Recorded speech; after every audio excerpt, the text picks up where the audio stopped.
So the last YouTube video that I posted was on how to tell your partner or someone new that you're dating or someone new that you're friends with about your past and your issues and your vices and your stuff. That stuff that's like, how do I disclose that this is kind of what I've struggled with, or this is where I've been, or this is what I've been through. It was all about that. So I've gotten some really good follow-up questions since then that I want to talk about. And please subscribe if you haven't subscribed yet, and make sure to turn your alerts on so you get updated on the latest videos so you can kind of keep up on all this stuff. So yeah, I got some really great follow-up questions and I want to talk about some of those. So the last video was more for kind of general dating, and it can apply to friendships or new relationships where you're like, I know I need to tell them this, but I'm not sure how, and I'm not sure what to tell or what to keep, that kind of thing. It wasn't intended for people who are in serious relationships already and have been keeping really big secrets. I did another video on like keeping secrets in relationships and if that's okay. But the questions that I've got that I want to touch on today are more surrounding, I have this big secret, I've kept it from my partner for a long time, and I need to know how to tell them. Or I kind of have this addiction that's come up recently or in the last couple of years that they don't know about, and I've been keeping that. So I did a similar video touching on this stuff on Elevated Recovery's YouTube about how to tell your partner about your porn or sex addiction. So this is a different topic, right? Than, hey, I'm in this new relationship and I just want to make sure I tell this person about my past in a way that's going to facilitate the relationship growing and make it most likely for them to want to keep dating me. This is different. This is, I'm already in a relationship. The relationship is serious, and I've been holding something that I know I need to tell them. How do I do that? What should I say? That kind of thing. So in this instance, you are going to tell them. It's just a matter of how and when. So some of the same things still apply. Like, I think it's really helpful to talk to someone safe and not in your circle about it first. So talking to a therapist or a coach or somebody who you can just say everything that you need to say, and then they can help you to decide what to talk to your partner about. And like, deciding these pieces can be really helpful to talk about. Maybe these pieces are for, down the road more. You can also do that with writing it out.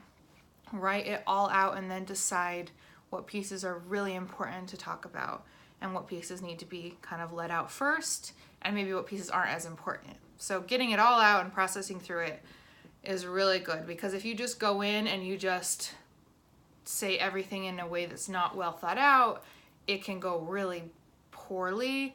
It will be very overwhelming for that person regardless. So if you can cover your bases a little bit and put some thought into it, then that can help ease some of the pain that it's gonna be really overwhelming for them to hear that. So it can ease some of that stress on them, if at least it's like, hey, I'm really sorry and there's something that I need to talk to you about, and we need to, this is pretty serious, and I want to be as open as possible now, and I know I messed up, and this is kind of how I'm gonna kind of come clean to you,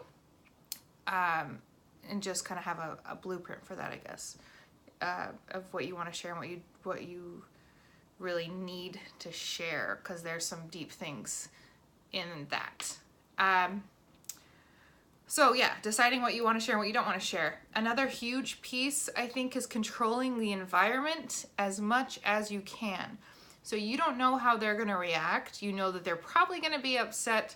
They're probably going to have more questions. It could be really emotional. It's not going to be easy, and you know that.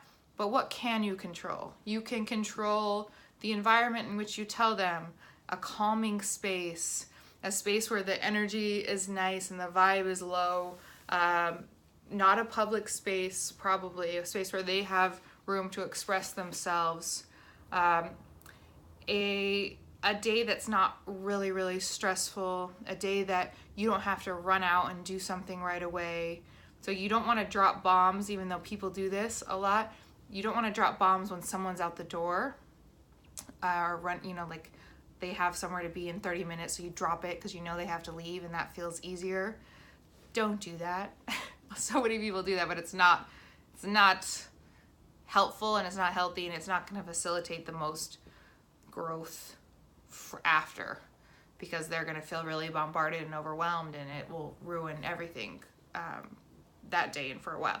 So make sure you talk to them when you both have the time and the energy and the space. It's like, okay, this is the weekend.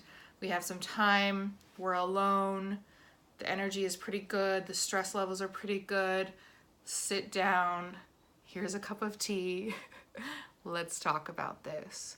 So control your environment as much as you can. That's something that you have control over, and you can help facilitate it in a way that will really help.